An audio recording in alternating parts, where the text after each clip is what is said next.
ಅಲ್ಲ ಒಂದೇನಂದ್ರೆ ಇಷ್ಟೊಂದು ಸರ್ಪ್ರೈಸ್ ಎಲ್ಲಾರು ನಿಮ್ದೇ ಒಂದು ಪ್ರೊಡ್ಯೂಸರ್ ಆಗದೆ ಒಂದು ಸರ್ಪ್ರೈಸ್ ಅದೇ ಒಂದು ಮೂವಿ ಮಾಡ್ಬೋದು. ಏನಾಗುತ್ತೆ ಅಂದ್ರೆ ಯಶು ತುಂಬಾ ದೊಡ್ಡ ಎತ್ತರಕ್ಕೆ ಬೆಳೆದಿರೋದ್ರಿಂದ ನಾವು ಸರಿಯಾಗಿ ಮಾಡ್ಲಿಲ್ಲ ಅಂದಾಗ ಎಲ್ಲೋ ಅವನಿಗೊಂದು ಎಫೆಕ್ಟ್ ಆಗಬಾರ್ದು, ಒಂದು ಮಾಡ್ತೀವ ಅಂತ ಚೆಕ್ ಮಾಡಿ ಆಮೇಲೆ ಹೇಳೋಣ. ಬಟ್ ಅವ್ರದ್ದು ಒಂದು ಡೈಲಾಗ್ ಯಾಪ್ಕ ಬಂತು, if you are bad I am your dad ಅಂತ. If you Yash is a star you are the producer behind it ಅಂತ. ಲೈಕ್ ನೀವು ಕನ್ನಡದಲ್ಲಿ ಹೇಳಿ, ನಮ್ಗೆ ಇಂಗ್ಲಿಷ್ ಬರುತ್ತೆ.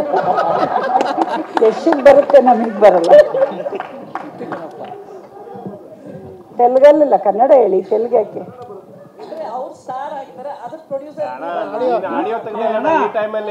ಏನ್ ತೊಂದರೆ ಇಲ್ಲ. ಎಲ್ರು ನೋಡಿ, ಇದಕ್ ಮುಂಚೆ ನಾನು ದೊಡ್ಡ ಅಣ್ಣವ್ರ ಫ್ಯಾನ್, ನಾನು ಯಶ್ ಫ್ಯಾನು ಅಲ್ಲ, ನಾನು ದೊಡ್ಡ ಡಾಕ್ಟರ್ ರಾಜ್ಕುಮಾರ್ ಅವ್ರ ಫ್ಯಾನ್. ನಾನು ಅವರ ಬ್ಯಾನರಲ್ಲಿ ಇವತ್ತು ಇಡೀ ನಮ್ಮ ಎಲ್ಲ ಭಾಷೆಯವರು ನೋಡೋ ಅಂಥ ಸಿನಿಮಾ ಕೊಟ್ಟೋಗಿದ್ದಾರೆ, ಅಮ್ಮ ಅಪ್ಪಾಜಿ. ಅದರಲ್ಲಿ ನಾವು ಒಂದು ಸಣ್ಣ ಕಲ್ತ್ಕೊಂಡ್ರು ಅಣ್ಣವರು ಮನೆಯಿಂದ ಕಲ್ತಿರೋದು, ನಾವು ಯಶಿಂದ ಕಲ್ತಿರೋದು ಏನಿಲ್ಲ. ಇನ್ನು ಎಲ್ಲರೂ ಮಾಡಿದ್ದಾರೆ, ದೊಡ್ಡ ದೊಡ್ಡ ನಟರಿದ್ದಾರೆ, ಆದರೆ ನಮ್ಮ ಬೇಸ್ಮೆಂಟ್ ಹಾಕ್ಕೊಟ್ಟಿರೋದು ಅಣ್ಣವರು. ಅದೇ ಥರ ನಾವೇನಾದರೂ ಮುಂದಿನ ಪೀಳಿಗೆಗೆ ಒಂದು ಬೇಸ್ಮೆಂಟ್ ಹಾಕ್ಬೋದಾ ಅಂತ ಪ್ರಯತ್ನ ಪಡ್ತಾ ಇದ್ದೀವಿ. ಇನ್ನೂ ಹಾಕ್ತೀವಿ ಅಂತಲೂ ಹೇಳ್ತಾ ಇಲ್ಲ, ಅಷ್ಟೇ. ಎಲ್ಲರೂ ಪ್ರಯತ್ನ ಪಡಬೇಕಲ್ಲ. ಒಂದು ತೆಂಗಿನ ಮರ ಹಾಕ್ತೀವಿ ಮೇಡಮ್, ಅದು ನಾವು ತಿನ್ನಲ್ಲ, ಮುಂದಿನ ಪೀಳಿಗೆ ತಿನ್ನುತ್ತೆ. ಹಂಗಂತ ಅವ್ರು ಹಾಕ್ಲೇ ಇಲ್ಲ ಅಂದರೆ ಅಲ್ವಾ?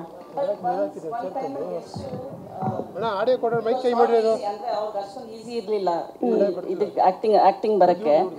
ಆ ಟೈಮಲ್ಲಿ ನೀವು ಥಿಂಕ್ ಮಾಡಿಲ್ವಾ ಪ್ರೊಡಕ್ಷನ್ ನಾವೇ ಸ್ಟಾರ್ಟ್ ಮಾಡೋಣ, ನಮ್ಮ ಮಗನ್ ನಾವೇ? ಅವತ್ತು ನಮ್ಮ ಹತ್ರ ದುಡ್ಡು ಇರಲಿಲ್ಲ. ದುಡ್ಡು ಒಂದೇ ಕಾರಣ ಆಗಿತ್ತ? ಅಲ್ಲ, ಹೌದು ಮೇಡಮ್, ದುಡ್ಡಿಂದ ನೀವೇನು ಮಾಡ್ತೀರಾ? ಒಂದೇ ಕಾರಣ, ಅದಿದ್ರೇ ಎಲ್ಲ ಮಾಡೋಕ್ಕಾಗೋದು. ಬಟ್ ಟ್ಯಾಲೆಂಟ್ ಎಲ್ಲರ ಹತ್ರ ಎಷ್ಟು ಪ್ರತಿಭೆಗಳಿದೆ ಗೊತ್ತಾ? ನಮ್ಮಲ್ಲಿ ಪ್ರತಿಭೆಗಳು ತುಂಬ ಇದ್ದಾರೆ. ಯಾರು ಚಾನ್ಸ್ ಕೊಡ್ತಾರೆ?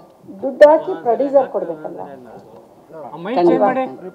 ಪ್ರೊಡ್ಯೂಸರ್ ಕೊಡ್ಬೇಕಲ್ವಾ ಮೇಡಮ್? ಈಗ ಪ್ರತಿಭೆಗಳು ನಮ್ಮ ಎಷ್ಟಿದ್ದಾನೆ ಅನ್ಕೊಬಿಡಿ, ಎಷ್ಟು ಸಾವಿರಾರು ಪ್ರತಿಭೆಗಳಿದೆ.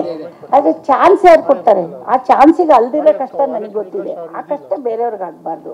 ನಮ್ಮಲ್ಲಿ ದುಡ್ಡಿದೆ ಅಂತ ಮಾಡಿಲ್ಲ, ಬಟ್ ಮಾಡಬಹುದು, ಮಾಡೋಕ್ಕಾಗ್ದಿರೋ ಅಂಥದ್ದು ಏನಿಲ್ಲ. ಇವತ್ತು ಮಾಡ್ಬೋದು, ನಾವು ಅದಕ್ಕೆ ಮಾಡಿದ್ವಿ. ಬಟ್ ಸರ್ಪ್ರೈಸ್ ಎಲ್ಲರಿಗೂ ಸರ್ಪ್ರೈಸ್, ಯಾರು ಬಂದು ಸರ್ಪ್ರೈಸ್ ಅಂದ್ರಲ್ಲ, ಯಶ್ಗೆ ಎಷ್ಟು ಸರ್ಪ್ರೈಸ್ ಇತ್ತು? ಯಶ್ಗೆ ಗೊತ್ತಿರುತ್ತೆ, ಬಟ್ ಏನೋ ಅಮ್ಮ ಮಾಡ್ತಾ ಇದ್ದಾರೆ, ಮಾಡಲಿ. ಅವನಿಗೆ ಗೊತ್ತಿಲ್ಲದೆ ಇರೋದು ಏನಿರಲ್ಲ. ಬಟ್ ನಮ್ಮ ಮನೇಲಿ ಹೆಂಗೆ ಗೊತ್ತಾ, ಅವನೇನೋ ಮಾಡ್ತಿದ್ರೆ ನಾವು ಇನ್ವಾಲ್ವ್ ಆಗಲ್ಲ, ನಾವೇನೋ ಮಾಡ್ತಿದ್ರೆ ಅವನು ಇನ್ವಾಲ್ವ್ ಆಗಲ್ಲ. ಬಟ್ ಗೊತ್ತಿರುತ್ತೆ ಒಬ್ರಿಗೊಬ್ರಿಗೆ. ಏನೋ ಈಗ ಅವ್ನು ಅಷ್ಟು ಮಾಡ್ತಿದ್ದೆ, ನಾನು ಒಂದು ದಿನ ಸೆಟ್ಗೆ ಹೋಗಿ ನೋಡಿಲ್ಲ. ಬಟ್ ಇವತ್ತು ಈವೆಂಟ್ ಆಗ್ತಾ ಇದೆ ಅಂತ ಅವ್ರಿಗೆ ಗೊತ್ತಾ? ಗೊತ್ತಿರುತ್ತೆ, ಮಾಡ್ತಾರಮ್ಮ, ಏನೋ ಮಾಡ್ತಾರೆ ಅವರು. ಅವ್ನಿಗೇನಂದ್ರೆ ಅವ್ನ ಲೆವೆಲ್ಗಿಂತ ಅವ್ನು ದೊಡ್ಡದು. ಏನೋ ಅವ್ರೇನಾದ್ರು ಸರ್ಪ್ರೈಸ್ ಕೊಡ್ಬೋದಾಯ್ತಲ್ಲ? ಯಶ ಅವರು ನೀವೇ ಸರ್ಪ್ರೈಸ್ ಕೊಡೋರು, ಅವ್ರು ನಿಮ್ಗಿಂತ ಹಂಗೆಲ್ಲ ಏನಿಲ್ಲ. ಸರ್ಪ್ರೈಸ್ ಅಂದ್ರೆ ಅವನು ಇವತ್ತು ಶೂಟಿಂಗ್ ಅಲ್ಲಿ ಈಗ ಎಲ್ಲಿದ್ದಾನೆ? ಅವನು ಬಾಂಬೆಲಿದ್ದಾನೆ. 1.5 ವರ್ಷ 2 ವರ್ಷ ನಾನು ಫ್ರೀ ಇಲ್ಲ ಅಮ್ಮ ಅಂತಾನೆ. ಅವನು ಒಂದಿನ ಮನೆಗೆ ಬರ್ಬೇಕಾದ್ರೂ ಅವ್ನು ಪರ್ಮಿಷನ್ ಸಿಗ್ತಾ ಇಲ್ಲ ನಮ್ಗೆ, ಎಷ್ಟು ಬ್ಯುಸಿ ಇದ್ದಾನೆ. ಎಲ್ಲ ಜನಗಳಿಗೋಸ್ಕರ ಅಲ್ವಾ, ಮಾಡ್ಬೇಕಲ್ವಾ? ಓಕೆ.